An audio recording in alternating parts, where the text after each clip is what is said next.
بسم اللہ الرحمن الرحیم۔ پیارے ناظرین محترم، السلام علیکم۔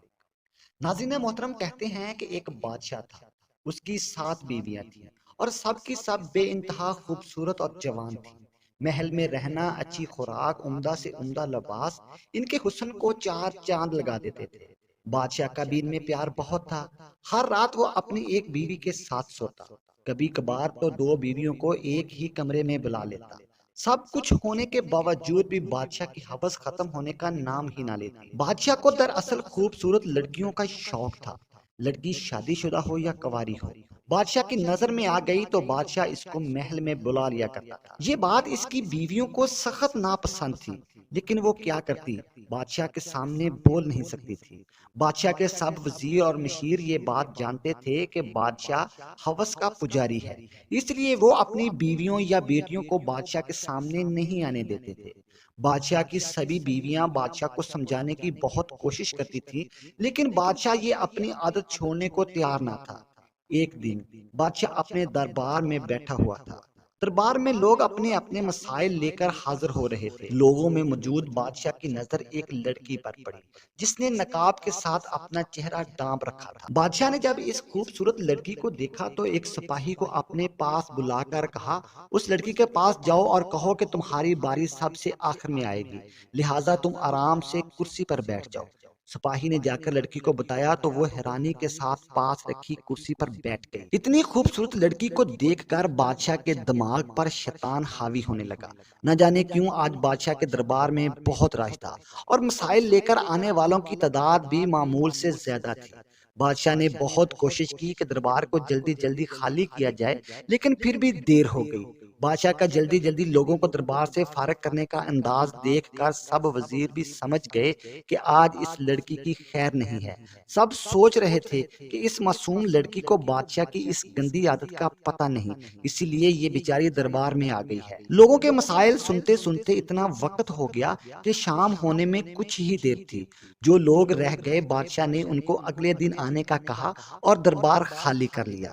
جب سب لوگ چلے گئے تو بادشاہ نے اس نوجوان لڑکی کو اپنے پاس بلا کر پوچھا، تمہارا نام کیا ہے اور تم کہاں سے آئی ہو؟ اس لڑکی نے بتایا کہ میرا نام امامہ ہے اور میں جنگل کے پار گاؤں سے آئی ہوں۔ بادشاہ نے دربار میں آنے کا مقصد پوچھا تو اس نے بتایا کہ میری شادی کو 1 سال ہوا ہے، میں اپنے ماں باپ کی اکلوتی اولاد ہوں۔ میرے ماں باپ نے میری شادی ایک کسان سے کی ہے جو مجھے ذرا بھی پسند نہیں تھا، لیکن وہ دولت مند تھا تو میرے باپ نے مجھے مجبور کر کے شادی کے لیے راضی کر لیا۔ شادی کا کچھ عرصہ تو بہت اچھا گزرا، لیکن کچھ عرصے کے بعد اس شخص نے مجھے گالیاں دینا شروع کر دی، لیکن اب نوبت یہاں تک آ گئی ہے کہ وہ ہر روز شراب پی کر میرے ساتھ زبردستی کرتا ہے اور مجھے مارتا ہے۔ بادشاہ کو لڑکی کی بات سن کر غصہ آیا اور وہ سوچنے لگا کہ اتنی خوبصورت لڑکی پر وہ شخص ہاتھ کیسے اٹھاتا ہوگا۔ لڑکی نے کہا، اگر میں شام تک گھر نہ گئی تو وہ مجھے جان سے مار ڈالے گا۔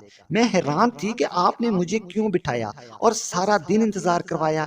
لڑکی کی بات سن کر بادشاہ جذباتی ہو کر کہنے لگا، تم گھبراؤ نہیں، میں تم کو تمہارے ساتھ گھر چھوڑنے جاؤں گا۔ لڑکی بھی شاید یہی چاہتی تھی۔ بادشاہ نے اس کے ساتھ چلنے کے لیے اپنے سپاہیوں کو حکم دیا کہ وہ بگی تیار کریں۔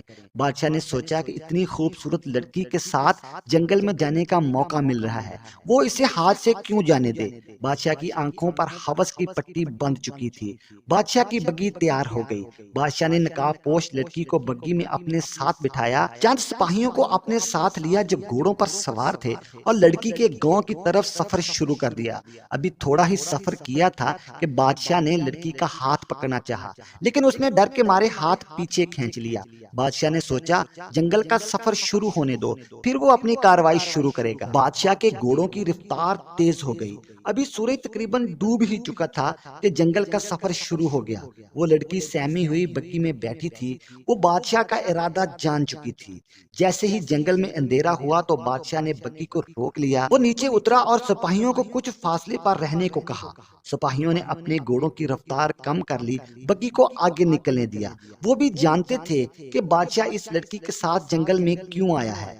دیکھتے ہی دیکھتے بادشاہ کی بگھی جنگل میں چلی گئی۔ لڑکی نے جب دیکھا کہ بادشاہ کے محافظ پیچھے رہ گئے ہیں اور بادشاہ اس وقت اکیلا ہے تو اس نے اپنی ٹانگ کے ساتھ بندھے ہوئے چاقو کو نکال کر بادشاہ کی گردن پہ رکھ لیا۔ یہ سب کچھ دیکھ کر بادشاہ کے پاؤں نیچے زمین نکل گئی۔ جیسے بادشاہ نے سوچا تھا یہاں سب کچھ الٹ ہو چکا تھا۔ محافظوں نے بھی بادشاہ کا پیچھا نہیں کرنا تھا۔ لڑکی نے بادشاہ کو بگھی روکنے کا کہا اور بادشاہ کو نیچے اتار لیا۔ لڑکی نے بادشاہ کے دونوں بازو پیچھے باندھ کر منہ میں رومال دے دیا تاکہ وہ شور نہ کر سکے۔ لڑکی نے بادشاہ کو اپنے ساتھ لیا اور چلنے لگی۔ کافی دیر پیدل چلنے کے بعد وہ ایک جھونپڑی میں پہنچ گئی جہاں پہلے سے کچھ عورتیں موجود تھی۔ جھونپڑی میں روشنی تھی۔ بادشاہ کی آنکھوں پر پٹی باندھ دی گئی تاکہ وہ کسی کو پہچان نہ سکے۔ جیسے ہی بادشاہ جھونپڑی میں داخل ہوا وہاں پر موجود عورتوں نے بادشاہ کو پیٹنا شروع کر دیا۔ دراصل جھونپڑی میں وہ عورتیں موجود تھیں جو بادشاہ کے ظلم کا شکار ہو چکی تھیں۔ پہلے تو انہوں نے بادشاہ کو خوب مارا، پھر اس کے کپڑے اتار کر جھونپڑی کے باہر ایک درخت کے ساتھ باندھ دیا۔ اب بادشاہ ان سے رحم کی بھیک مانگنے لگا، لیکن وہ بار بار یہی کہہ رہی تھی کہ بادشاہ نے ان پر ظلم کیا ہے، ان کے ساتھ زبردستی کی ہے، ان کی عزت لوٹی ہے۔ دوسری طرف بادشاہ کے سپاہی بھی پریشان ہو کر ڈھونڈتے ڈھونڈتے بگھی کے پاس پہنچ چکے تھے۔ بگھی کو خالی دیکھ کر آس پاس بادشاہ کی تلاش شروع کر دی۔ جب بادشاہ نہ ملا تو محل سے مزید سپاہیوں کو بلانے کے لیے وہ جا چکے تھے۔ ادھر بادشاہ ان عورتوں سے اپنی زندگی کی بھیک مانگ رہا تھا۔ بادشاہ کو ننگا کر کے اس درخت کے نیچے باندھا گیا تھا جس کے نیچے چیونٹیوں کے گھر تھے۔ وہ بادشاہ کے جسم پر جگہ جگہ کاٹ رہی تھی۔ بادشاہ کے لیے وہ رات کسی قیامت سے کم نہ تھی۔ اس رات بادشاہ نے اللہ تعالیٰ کے ساتھ وعدہ کیا کہ اگر وہ زندہ بچ گیا تو وہ اس گندی عادت کو ہمیشہ ہمیشہ کے لیے چھوڑ دے گا۔ بادشاہ ان عورتوں کو یقین دلاتا رہا کہ اب وہ یہ سب کچھ چھوڑ دے گا۔ ساری رات بادشاہ اس درخت کے ساتھ باندھا رہا اور ساری رات چونٹیاں بادشاہ کے جسم پر کاٹتی رہیں۔ جب صبح ہونے ہی والی تھی تو بادشاہ کو کھول دیا گیا، لیکن بادشاہ کی حالت بہت غیر ہو چکی تھی۔ وہ اٹھنے کے قابل نہ تھا۔ بادشاہ کو کپڑے پہنا کر بگھی کے پاس لا کر چھوڑ دیا اور وہ عورتیں وہاں سے غائب ہو گئیں۔ تھوڑی دیر تک صبح ہو گئی اور بادشاہ کو ڈھونڈنے والے لوگ بھی جنگل میں پہنچ چکے تھے۔